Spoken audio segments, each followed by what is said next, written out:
Hai, saya Ilma Pratiwi. Anda ada di mata kuliah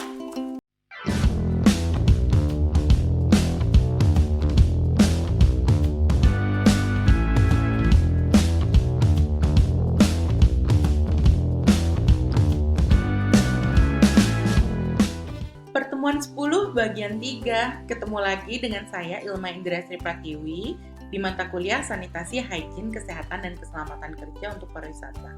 Di bagian ini, topik perkuliahannya masih berkaitan dengan kesehatan dan keselamatan kerja. Tapi di bagian ketiga ini, saya akan lebih banyak membahas mengenai apa yang disebut dengan sistem manajemen keselamatan dan kesehatan kerja. Sistem manajemen keselamatan dan kesehatan kerja ini adalah bagian dari sistem manajemen perusahaan secara keseluruhan yang meliputi struktur organisasi. Ada perencanaan, ada pelaksanaan, ada tanggung jawab, prosedur, proses dan sumber daya yang dibutuhkan bagi pengembangan, penerapan, pencapaian dan pengkajian, pemeliharaan kebijakan, juga yang berhubungan dengan keselamatan dan kesehatan kerja. Utamanya adalah untuk melakukan pengendalian risiko yang berkaitan dengan kegiatan kerja guna terciptanya tempat kerja yang aman, efisien, dan produktif. Sistem manajemen keselamatan dan kesehatan kerja atau SMK 3 itu punya tujuan. Pertama, dia harus menempatkan tenaga kerja itu sebagai manusia yang bermartabat gitu ya. Lalu meningkatkan komitmen pimpinan juga dalam mewujudkan hal tersebut. Meningkatkan efisiensi dan produktivitas dari kerjanya tenaga kerja gitu ya. Juga melakukan proteksi terhadap industri dalam negeri gitu supaya meningkatkan daya saing juga gitu ya dalam perdagangan internasional. Kenapa?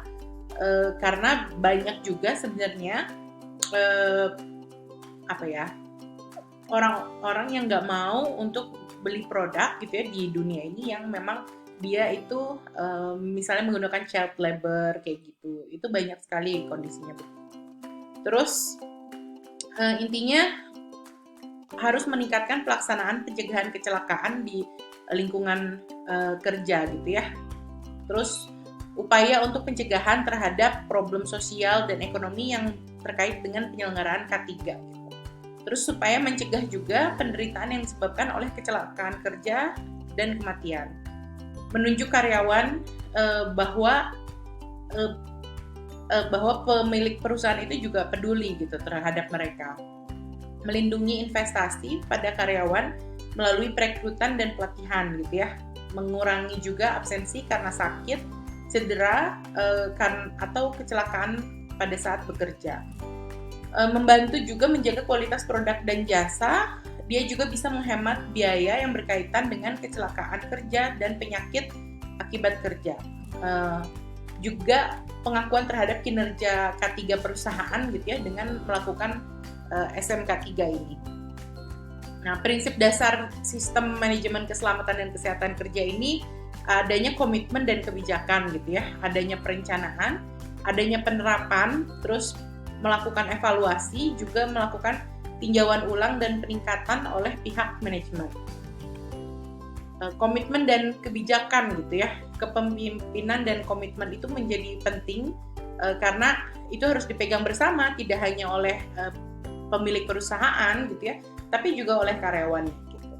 Terus meninjau awal bagaimana K3 itu diselenggarakan gitu, dan akhirnya bisa menelurkan kebijakan-kebijakan yang berhubungan dengan K3. Nah, bagaimana membuat perencanaan SMK 3 itu? Dengan membuat perencanaan itu punya sasaran yang jelas gitu, bisa diukur. Isinya ada tujuan, ada sasaran dan indikator kinerja gitu. Lalu mempertimbangkan sumber-sumber bahaya, terus penilaian dan pengendalian resiko, serta hasil pelaksanaan tinjauan awal terhadap keselamatan dan kesehatan kerja. Nah, penerapan K3 itu sebenarnya bisa memberikan jaminan kemampuan gitu ya. Lalu ada juga kegiatan pendukung lainnya, itu misalnya dia melakukan komunikasi, dia melakukan pelaporan, pendokumentasian gitu ya, terus pengendalian dokumen, juga mencatat dan mengelola manajemen informasi. Juga diterapkan untuk mengidentifikasi sumber bahaya gitu ya, menilai dan mengendalikan resiko gitu. Pertama, ini yang menjadi core-nya sih, menjadi intinya. Tim ini akan melakukan identifikasi bahaya. Lalu gimana menilai resiko yang bisa terjadi? Lalu melakukan perancangan dan rekayasa, pengendalian berkaitan dengan administratif. Dia juga melakukan tinjauan ulang terhadap kontrak-kontrak karyawan gitu ya.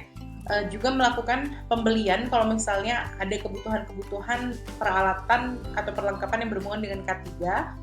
Dia juga melakukan membuat prosedur dalam menghadapi keadaan darurat dan bencana gitu. Terus juga membuat prosedur dalam menghadapi insiden misalnya gitu. Terus membuat prosedur juga untuk rencana pemulihan keadaan darurat. Nah, gimana sih melakukan pengukuran dan evaluasinya? Itu perusahaan harus memiliki sistem gitu ya untuk mengukur, memantau, dan mengevaluasi gimana sih kinerja sistem K3 ini gitu. Dan hasilnya itu harus dilakukan analisis untuk menentukan sebenarnya berhasil atau tidaknya gitu ya tindakan-tindakan perbaikan tersebut gitu. Lalu dilakukan inspeksi dan pengujian, melakukan juga audit sistem gitu ya, manajemen K3-nya, lalu akhirnya melakukan tindakan perbaikan dan pencegahan. Nah, di tahap meninjau ulang oleh pihak manajemen gitu ya, pimpinan yang ditunjuk harus bisa melaksanakan tinjauan ulang untuk sistem manajemen K3-nya gitu. Untuk menjaga kesinambungan, terus bagaimana mencapai kebijakan-kebijakan tersebut dan tujuan inti daripada kebijakan ya untuk keselamatan dan kesehatan kerja begitu.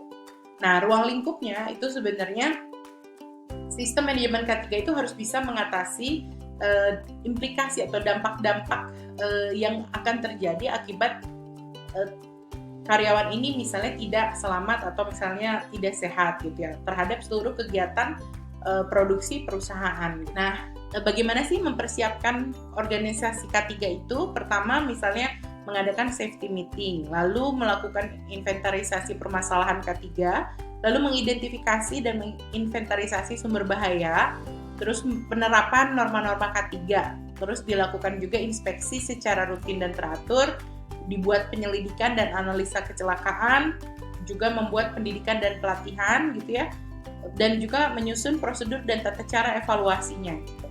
Membuat catatan dan data K3 gitu ya di inventaris, terus juga akhirnya membuat laporan pertanggungjawaban. Nah, persiapan organisasi biasanya terdiri dari unsurnya pengusaha, pekerja itu ya bisa ada bagian dari perusahaan, ada juga dari pekerja gitu. Susunannya itu dari ketua, ada sekretaris, juga ada anggota gitu ya.